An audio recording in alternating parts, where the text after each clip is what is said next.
नमस्कार साथियों। तो आप लोग देख रहे हैं रवि इन्फो वीडियो के माध्यम से आज हम आप लोगों को इलाहाबाद की कुछ सूचनाएं देने वाले हैं, जिसके अंतर्गत हमारे मित्र हमारे हिमांशु जी हमारे साथ जुड़े हुए हैं और उनसे कुछ बातें पूछते हैं, क्योंकि इलाहाबाद में जो छात्र रह रहे हैं उनके लिए कुछ प्रॉब्लमें हो रही हैं, जैसे गैस की प्रॉब्लम लेकर। आज हमारे हिमांशु जी हमारे साथ जुड़ चुके हैं। आज आपको वो बताते हैं कि एक छात्र के तहत आप रह रहे हैं इलाहाबाद में।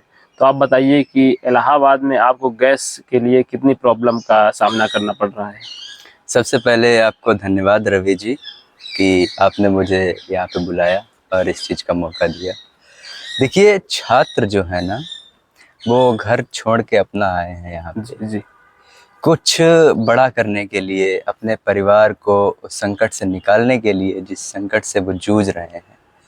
और धरातल पर हम देख रहे हैं कि गैस हो गया, पेट्रोल डीजल हो गया, इन सारी चीज़ों की कमी है जी। लेकिन सरकार की तरफ से अभी कोई भी ऑफिशियल नोटिस जारी नहीं हुआ है कि गैस या पेट्रोल डीजल की कोई भी कमी है, बल्कि सरकार की तरफ से हमें यही आश्वासन दिया जा रहा है कि गैस पेट्रोल डीजल की कोई भी कमी नहीं है।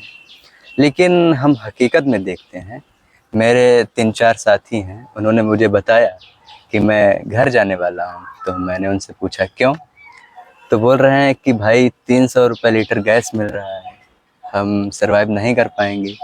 तो छात्रों में इस चीज़ को लेकर काफ़ी परेशानियां हैं और जो काला बाजारी हो रही है इस चीज़ की, जी हम मान रहे हैं कि सरकार के पास इन सारी चीज़ों की पूर्ति है अभी, लेकिन जो बीच में बैठे हुए लोग हैं वो लोग काला बाजारी कर रहे हैं।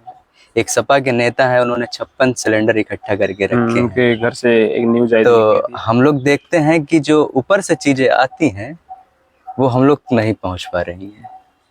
तो इस पर मोदी जी ने एक ऐलान किया था कि संसद में, तो उन्होंने बोला था कि कोरोना के हालात फिर आने वाले हैं। तो उस पर आपका क्या कहना है?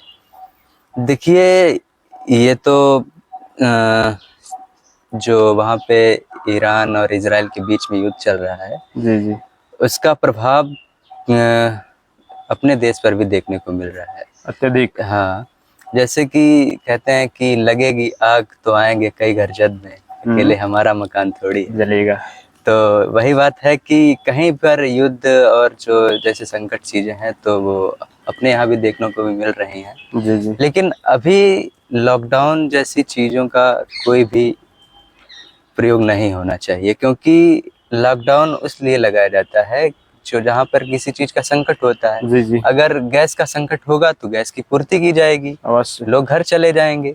इसमें लॉकडाउन जैसी कोई चीज की मुझे नहीं लगता है कि आवश्यकता। जो सूचना आ रही है कि न्यूज़पेपरों के माध्यम से सूचना आ रही है कि आजकल देखा जा रहा है कि यहाँ से बहुत अत्यधिक प्रतिशत में लड़के इलाहाबाद छोड़कर गांव के लिए रवाना हो रहे हैं। तो इस पर क्या आपका नज़रिया है?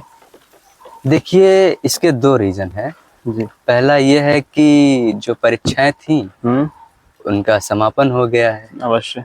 दूसरा रीजन ये है कि गैस का भी संकट है। जी जी, अब लोगों के पास आर्थिक रूप से वो इतना मजबूत नहीं है कि वो हर समय सरवाइव कर पाए। कुछ लोग कर्जा लेके आते हैं, कोई अपना खेत बेच के आता है। अब हर कोई हर तरीके से डिसाइड नहीं कर सकता है। जो मिडिल क्लास फैमिली के लोग हैं, जिनके घर परिवार में सरकारी नौकरियां हैं, तो वो लोग यहाँ पे सरवाइव कर सकते हैं। लेकिन एक किसान का बेटा, एक मजदूर का बेटा यहाँ पे सरवाइव बहुत कम कर सकता है। उसको तो एक लिमिटेड खर्चा मिलता है कि यहाँ पर रहना और उसका खर्चा चलना महीने भर। हम ये देखते हैं कि जो मिडिल क्लास फैमिली के लोग हैं वो भी यहाँ से जा रहे हैं, क्योंकि भाई जब गैस नहीं मिलेगा तो बहुत सारी दिक्कतें होंगी। जब खाना नहीं खा पाएंगे तो फिर पढ़ेंगे कैसे? तो गैस, देखिए गैस तो मिल रही है, जहाँ तक पता है मिल रही है, लेकिन गैस जो मिल रही है उस पर अत्यधिक चार्ज लिया जा रहा है।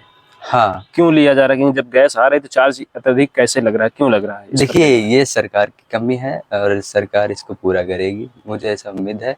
लेकिन सरकार इन सब की ओर ध्यान नहीं दे रही है। जी जी, उसको एक मुद्दा मिल गया है, धुरंधर मूवी का, आप देख रहे हैं। वो अवश्य देखने को मिलता है। क्योंकि जो गैस संकट से जो हमारा देश जूझ रहा है वो एक तरीके से थोड़ा साइड हो रहा है, क्योंकि धुरंधर मूवी आ गई, लोग वहां जा रहे हैं, उसको मौज पूरा ले रहे देखने के लिए वहीं जा रहे हैं ना, वहीं से जिसके गैस पास की पूर्ति हो जाएगी। जिसके पास पैसा है, जो लोग अखबार प्रिंट करवाते हैं, अखबार पढ़ते हैं, क्योंकि हर कोई अखबार नहीं पढ़ सकता है नहीं ना। पढ़ सकता, जो मजदूर परिवार के लोग हैं वो अखबार कहाँ से लेंगे। नहीं पढ़ सकता। तो जो लोग ऊपर हैं, सिस्टम में ऊपर बैठे लोग हैं, वो लोग डिसाइड करते हैं कि नीचे वाले कैसे रहेंगे।